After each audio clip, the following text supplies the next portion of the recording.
¿Alguna vez en nuestras vidas nos ha pasado que nos podemos quedar durante muchos minutos, incluso horas observando una sola imagen, ya sea el cielo, un paisaje, incluso una pequeña mancha en el espacio? Algo así como si estuviéramos hechizados. Sin duda, una frase que se utiliza en muchos casos diferentes, pero que en este momento nos transporta, trasciende y nos lleva a interpretarla con otro sentido más cinematográfico, más sinestésico y claramente más evocador.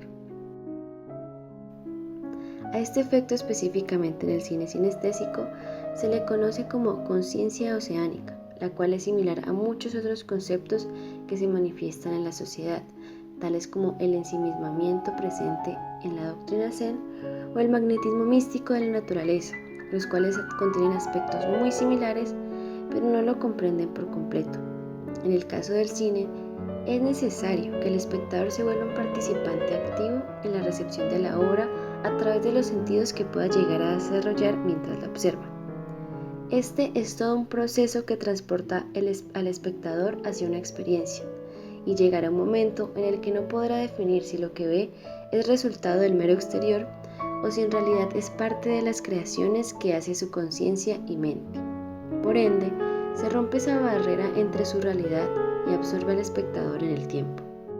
Es decir, que la conciencia oceánica se percibe como aquella en la que sentimos nuestra existencia individual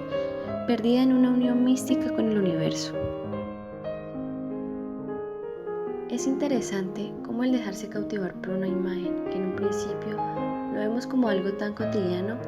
en realidad posee un gran número de ramificaciones que enriquecen el significado de la palabra hasta el punto de convertirse en un nuevo concepto que se ve reflejado en formas de creación como lo es el cine. Otra razón por la cual este concepto se vuelve tan interesante es el hecho de involucrar al espectador de una manera tan activa, ya que en este caso, sin él, no se completaría el proceso que debería llevarse a cabo en la obra.